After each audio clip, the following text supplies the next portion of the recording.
Hey there, hope all is well. Back at you today with some more RT News updates. And as you can tell from today's title, Americans have more debt than ever. I'm going to be covering a couple articles dealing with the increase in consumer debt in the four categories surrounding me, with mortgages, student loans, auto loans, as well as credit card debt, and how a lot of economists feel that the increase in debt could be dangerous for our economy in the days ahead as we end off the year 2017. But as always, before we dive into those articles, I want to encourage you to click the subscribe button for more RT News updates and interviews, as well as if you're new to Rethinking a Dollar, I want to encourage you to visit the RTD University page, where I've put together all my prior interviews in one simple format where you can read for yourself what it means to rethink the dollar in this day and age. So let's get into today's news. So as I mentioned, I have four articles I want to share with you today, all dealing with what's happening in the economy from the consumer standpoint, being that our economy is 70% driven by consumption. And so we no longer are a nation that produces a lot, but we consume a lot based upon our current monetary status as the reserve currency of the world, and the fact that we're currently near zero interest rates, where credit is basically free or cheap. And so the borrowing cost is non-existent. So people are basically living off of credit cards, as well as just, trying to finance their or reach into their futures to live a better life today, which is becoming a problem, as I'll show you in a moment, when one of the economists mentioned how that people are living off their last dime. They're living off borrowed time. And so they're pretty much tapped out, as the economist mentioned in one of the articles. And so this is all relevant to the idea that the four categories around me makes up the bulk of our livelihood here in America, between having a mortgage, a car note, credit card, and then for our youth, predominantly student loans. And so if everyone is reaching a peak of debt where it's no longer to our advantage to consume our lives with debt or having the ability to repay it back, there's going to be a problem. And so we hear a lot of news about how the economy is doing well. This is all from the monetary side of things, not necessarily the economy as far as you and I on the streets. But, the mainstream media tells us that we're doing fine because the stock market's up and everything is looking good in regards to just the overall tone from the mainstream media. But yet, in the streets, in your house, in our neighborhoods, a lot of people are living off of credit, and it's becoming a problem. And so just imagine how, if we are no longer able to consume because there's not enough disposable income to repay back these loans and all this debt,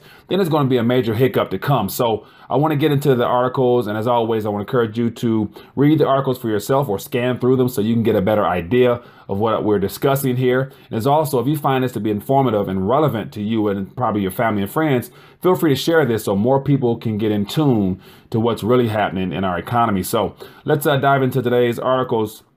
Very first one here is Americans have more debt than ever, and it's creating an economic trap, from Business Insider. The next article here is from Planet Advisor. It says Americans carry an average debt load that impedes retirement savings. And then the next one here is from Market Watch, a little bit of an older article, but yet still relevant. It says Americans are now in more debt than they were before the financial crisis. And then the next one here is from CNN Money, and it says Americans are more willing to go into debt for experiences. So this article here is really unique in the fact that it goes against prior statistics and studies that they've done as to why do people consume or get involved with so much consumer debt. And then the very last one here, I just want to pinpoint a interesting video that I found, and it's called In Debt We Trust, before the bubble burst. And it's about, almost a decade old, but yet very relevant to what's happening in the mainstream with your ordinary consumer. And so, as always, I want to just thumb through it as fast as I can, but give you an idea of what's going on. And I actually highlighted a few things here, but just to give you an idea, it says Americans have more debt than ever, and it's creating an economic trap. And give you some of the highlights. It says an International Monetary Fund report finds that high levels of household debt deepen and prolong recessions. It says U.S. household debt is at a pre-Great Recession levels. It says household debt jumped by over $500 billion in the second quarter to $12.84 trillion. And so the very first one there says that household deepens and prolonged recessions. And so the fact that we haven't had a economic downturn, according to the statistics that have been given to us, and since the last recession, shows that some things are probably on the horizon where this topic is becoming of importance. When you hear the words, a prolonged recession, hinting that there may be something coming, if not finally revealed one of these days. And just to give you some highlighted points here, it says, as of June, U.S. households were more than $500 billion deeper in debt than they were a year earlier. It says, according to the latest figures from the Federal Reserve, total household debt now totals 12.84, also incidentally about 2/3 of the gross domestic product. It says Michael Limbowitz, the co-founder of market analysis firm 720 Global, says the U.S. economy is already dangerously close to the edge. So we have a market analyst who's, based upon everything he's gathered, said that our economy is close to the edge. And the question is, the edge, and if it goes over the edge, then what? It says most consumers, especially those in the bottom 80%, are tapped out.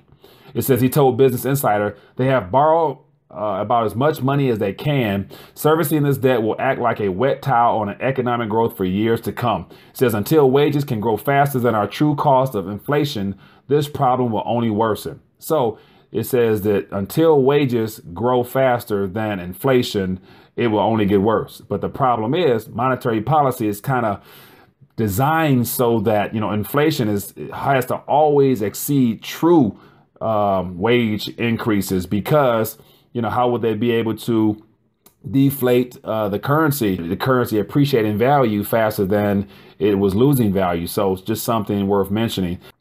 And then it says, is there a solution? It says, if things reach a tipping point, it says, yes, says the IMF, there's always debt forgiveness.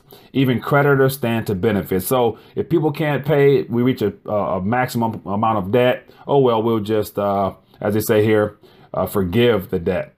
Knowing there's going to be winners and losers, but more losers than winners. And then to finish this off, it says, it's no coincidence that the household debt soared across many countries right before the most recent global slump. It says the figures are rather startling. It says in 5 years to 2007, the ratio of household debt to income rose an average of 39% points to 138%. So in that 5-year period, it increased 138%. It says in advanced economies, it says in Denmark, Iceland, Ireland, and Netherlands, and Norway, debt peaked at more than 200% of household income. So people were literally getting paid, but then also maxing out those credit cards at the same time.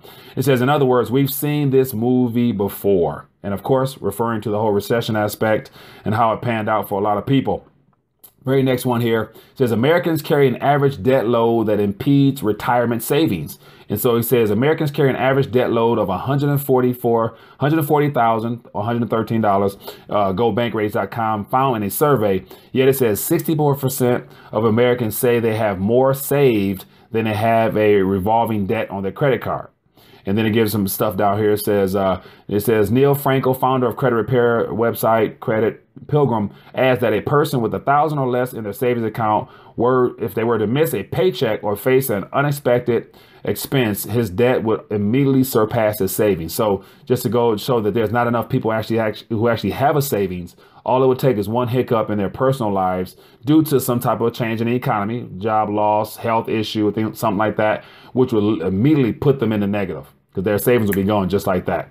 It says the survey found the most common form of debt people carry is a mortgage at 65%, between $150,000 to $200,000. It says credit card debt is the second most common at 50% of respondents, and it's between, on average, of less than $500. It says auto loans are common at 32% of respondents to the survey, balancing less than $1,000. And it says student loan debt is fourth, and it's about 25% of the respondents at about $1,000 as well. So these are all very low statistics, but the four categories that are surrounding me.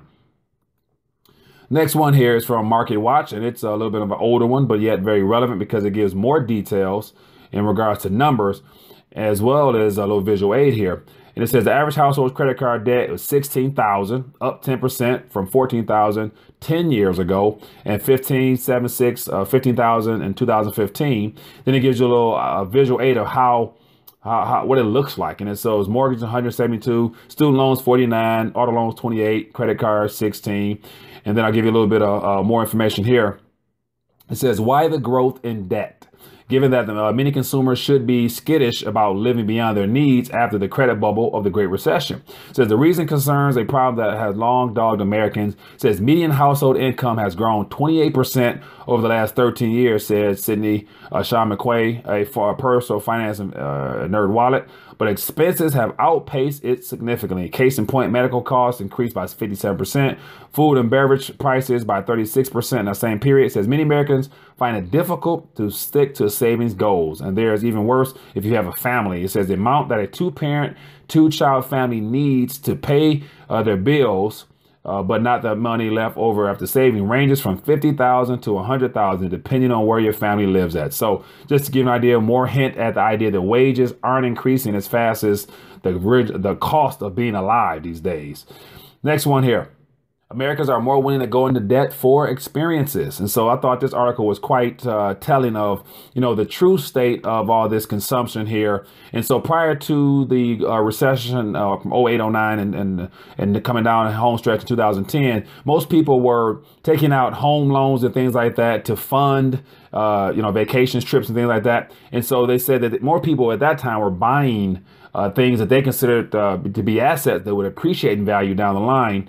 And so nowadays it says that, this, according to some statistics here, it says that people are so strapped, for disposable income that they're taking out credit just for the mere experiences of having fun these days. And so it gives us some information about a study done at the Journal of Consumer Research. And just to save you some time there, it mentions how, over the last couple years since the recession, they found that, the trend from buying things, tangible things, have shifted to just the idea of taking trips. Like more people have a built up expectation of being able to go somewhere and to enjoy themselves, more likely to get away from the stress. And so they're willing to take out a credit card just to pay for a trip or something like that down the line and not really concern themselves with, paying it back, because they're looking for the experience of saying, I needed a vacation, so I went ahead and got a credit card to do that. So it gives a little bit more details as to the study if you're interested. So encourage you to take a minute and read that if you're interested. And then the very last one here is that video I mentioned from YouTube, In Debt We Trust. And so it's about an hour and a half long, but quite telling on the times we're in and what people are experiencing out in the mainstream. And so today I just wanted to bring you this update in regards to what's happening with these four categories around me, because right now we're entering the end of 2017. And of course, Wall Street would make you think that, everything is doing well because the stock market's at all-time highs. And, those who have portfolios and heavily invested in the stock market are probably feeling a lot of confidence right now that they're making money, or the illusion that their net worth or their wealth is increasing in value. When in actuality, those, as it said in one of the articles, that 80% or the mainstream, those who aren't really able to invest and able to save, they're the ones that are entangled in these things here the most, living on the edge, as the economist or the analyst said. And so it's a matter of time before we hit the tipping point or the breaking point where people really reach the point of being tapped out to where there's no turning back. And so I believe that, based upon a lot of my guests priorly who visit me on RTD, have mentioned how that we're going to reach a point in time where there will be as some people say, a reset. Some people say a collapse. Some people name it a hiccup. I call it a complete paradigm shift in the idea that the way things are done now in this 21st century will not be the same coming down the stretch in the next 5-10 years, give or take, what's happening around us with the reaction to the Federal Reserve note as a reserve currency for much longer. And so with all the things happening out in Russia and China with their payment systems they have going on, all the confusion we have here with the elections coming up next year for our Congress and Senate, and then also factor in the Federal Reserve Board situation where Janet Yellen just recently came out and said that, the unconventional monetary tools that was implemented as a result of the Great Recession is something that could be in line for the days ahead, whether we hit a recession or not, because our economy is based upon credit expansion. And so we need some liquidity from somewhere. So the Federal Reserve is basically saying that they're going to come out and begin easing in a worst case scenario just to keep the system afloat. So it's not good information any way you look at it, but yet that's what's happening in a monetary realm. And it all trickles down to our economy. If we don't borrow, if we don't consume, we're in trouble here. So just something to think about in the days ahead, and the importance of really beginning to remove yourself from this current paradigm in regards to consuming and or reaching into your future just to live comfortably today. And so these categories around me, as best as you can, begin to shy away or to remove yourself from consumption in these matters so that the pinch won't hurt as much down the line when and this whole subject matter is brought to the limelight and everyone's forced to address the idea that we've borrowed more than we could ever begin to repay. So just want to share some light on this whole situation here, that we've borrowed more than ever. And as the analyst said, we're at a tipping point where something will happen sooner or later that will make it obvious to those who are not aware. So hope you find this informative as always, and share this with our family and friends so they can find out what's going on. Looking forward to bringing you more news.